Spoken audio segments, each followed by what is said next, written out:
Saya kan sudah katakan, harus ada basic dasar apa pemakzulan itu. Bukan hanya faktor suka atau tidak suka. Ya, bukan hanya faktor output kinerja semata-mata. Ada skandal di sana yang tidak bisa terbantahkan. Mungkin itu kita progres atau proses ke arah pemakzulan.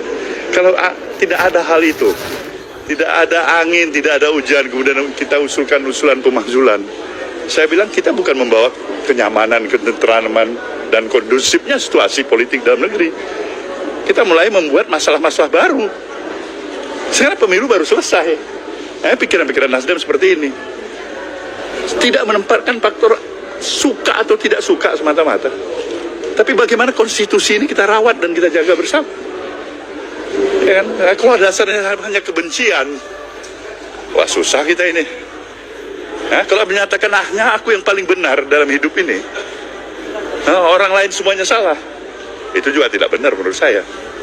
Ini pertama kali dalam sejarah perpolitikan Indonesia, terutama pasca reformasi, wakil presiden diminta diturunkan baru sekarang ini. Saya kadang berpikir apa ya yang kira-kira membuat ini agak berbeda dengan rezim-rezim sebelumnya. Kalau ada orang protes, ada orang marah, tidak setuju dengan kebijakan yang disasar presidennya. Ya. Hari ini wakil presiden. Kalau saya membaca argumentasi dari tuntutan Purnawirawan itu, kan itu poin yang terakhir. Poin yang terakhir. Poin yang Ada ke-8. banyak poin ya. Ternyata itu korespondensi historisnya. Kalau kita tarik ke belakang, terkait dengan putusan Mahkamah Konstitusi soal syarat umur calon presiden dan calon wakil presiden. Yang dianggap di situ Mas Wapres Gibran yang awalnya tidak cukup umur, tiba-tiba cukup umur gara-gara putusan itu. Kan itu yang sebenarnya akar masalahnya. Artinya apa? Ada pihak-pihak yang selama ini belum sepenuhnya menerima dan mungkin sampai kapanpun tidak akan menerima bahwa putusan Mahkamah Konstitusi itu dianggap biang masalah yang memang harus dipersoalkan hingga saat ini. Wajar kalau kemudian per hari ini Purnawirawan itu mempersoalkan itu. Kan begitu jalan ceritanya, Pak. Iya. Karena argumentasinya adalah dianggap bahwa putusan Mahkamah Konstitusi dianggap cacat dan seterusnya dan seterusnya. Itulah yang saya sebutkan. Jadi kalau kita tracking satu persatu, ternyata persoalan putusan Mahkamah Konstitusi itu buntutnya panjang, Pak. Bahkan produk politik yang sudah sah secara legitimate, pemenang pemilu 2024 juga dipersoalkan. Iya. Seperti tadi dikatakan bahwa ini akan merusak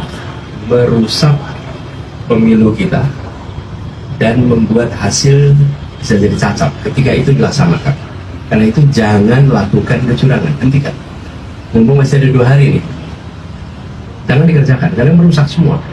Seperti pertandingan sepak bola yang kemudian segalanya serba diatur sampai skornya diatur.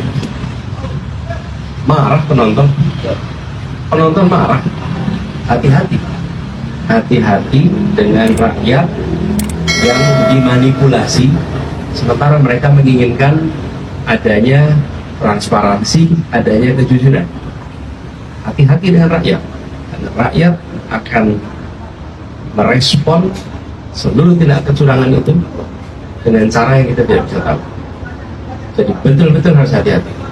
Jangan pernah melawan yang disebut sebagai kemauan rakyat dalam sebuah negara. Jangan dimanipulasi. Lalu pesan kepada semua,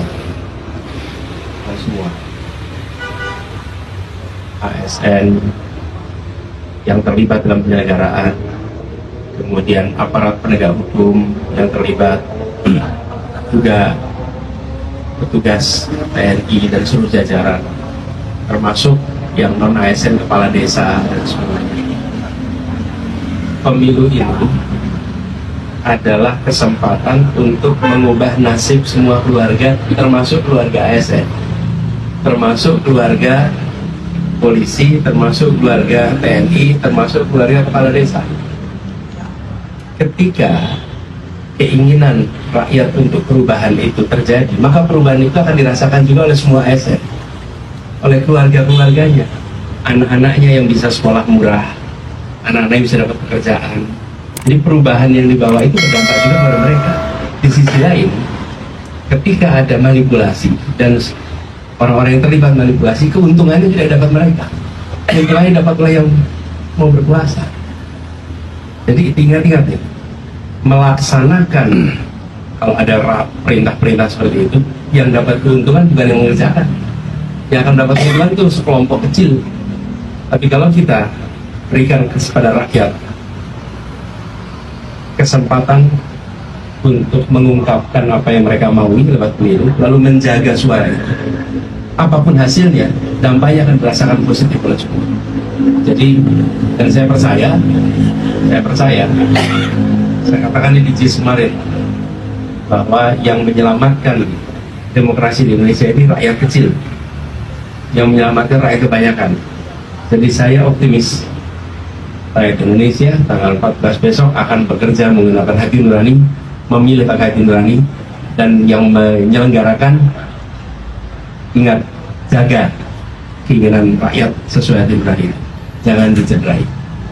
Pak Ngabalin, ini mumpung hari yang baik, saya ketuk hati Anda, ya. Adakah bersedia bersaksi di bawah Al-Quran bahwa tuduhan Anda saya menerima dana besar itu benar atau tidak? Saya berani bersumpah di bawah Al-Quran bahwa itu tidak benar sama sekali. Itu bohong, Bang Ngabalin. Oke, Bang Ngabalin, responnya gimana tuh? Nanti putar ulang semua podcastnya, kemudian dengar baik-baik, pakai hati, pakai pikiran dengan teduh, bahwa proses tuduhan terhadap Jokowi 10 tahun dengan ijazah palsu itu, berapa biaya yang digunakan? Itu dana besar kan, Mas? Karena itulah begitu. Kalau saya ditanya latihan kesabaran di mana? Latihannya ya di Gajah Mada sini. Karena di tempat ini waktu itu masih di gelanggang mahasiswa. Kita ada perbedaan-perbedaan pandangan di antara mahasiswa. Tapi kekuatan masa mahasiswa itu. Makanya itu buat teman-teman semua yang masih kuliah. Ini banyak mahasiswa kan di sini. Yang mahasiswa acungkan tangan coba. Ini mahasiswa semua ini, betul. Ntar saya foto sebentar.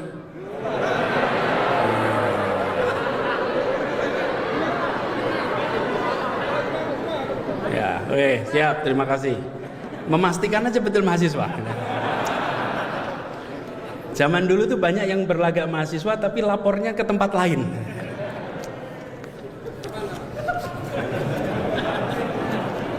Nah, ini teman-teman, zaman mahasiswa. Waktu itu masih di gelanggang mahasiswa.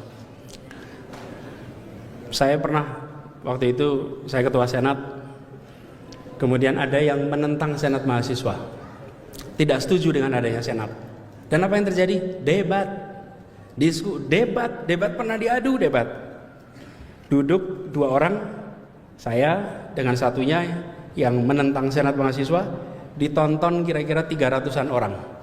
Kalau saya lagi ngomong disorai oleh yang menentang senat, kalau dia lagi ngomong disorai oleh yang mendukung senat. Berdebat terbuka dan berteman. Karena itu kalau ada yang mengkritik tidak perlu dilaporkan.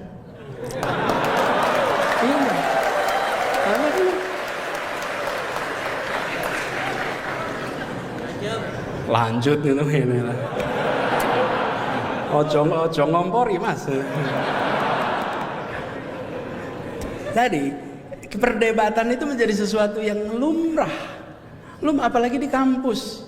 Kalau di kampus ada rasa takut untuk berbicara tentang kenyataan, maka kampus itu sedang mengalami masalah. Ya, pasti. Di kampus harus bisa bicara bebas. Justru kampuslah tempatnya. Dan di kampus itu juga lah kita terbiasa untuk menjaga iklim demokrasi. Halo teman-teman, berjumpa bersama saya di Danker 94. Teman-teman, ini menarik ya. Kenapa?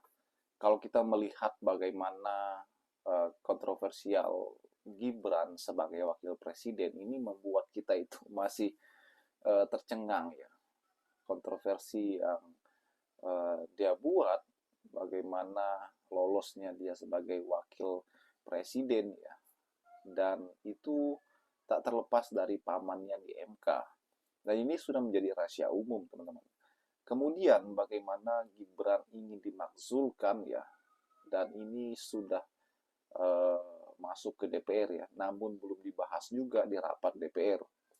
Dan mengejutkan bagaimana Surya Paloh yang adalah rivalnya ya. Dulu Surya Paloh ini mendukung Anies, teman-teman. Kemudian kalah ya kan. Dan kini Surya Paloh itu malah ngebela Gibran ya, yang notabene adalah anak mantan bosnya, yaitu Jokowi. Ini menarik ya, sepertinya Surya Paloh ini cari aman lagi, teman-teman ya. Bukannya di pihak oposisi ya, karena kalah Pilpres ya kan, malah mendukung pemerintah lagi. Ini berbeda dengan Anies ya, teman-teman. Kalau kita melihat bagaimana Gibran ini ya, bahkan menjadi bulan-bulanan netizen yang dianggap pelangap-pelongo, yang dianggap tidak bisa menuntaskan apa yang menjadi solusi gitu ya. Itulah kenapa banyak yang mengkritik Gibran sebagai wakil presiden. Dan kalau kita melihat juga para pendukung-pendukungnya ini, teman-teman ya, ingin supaya Gibran ini menjadi presiden 2029. Bagaimana menurut kalian? Kita diskusi di kolom komentar ya.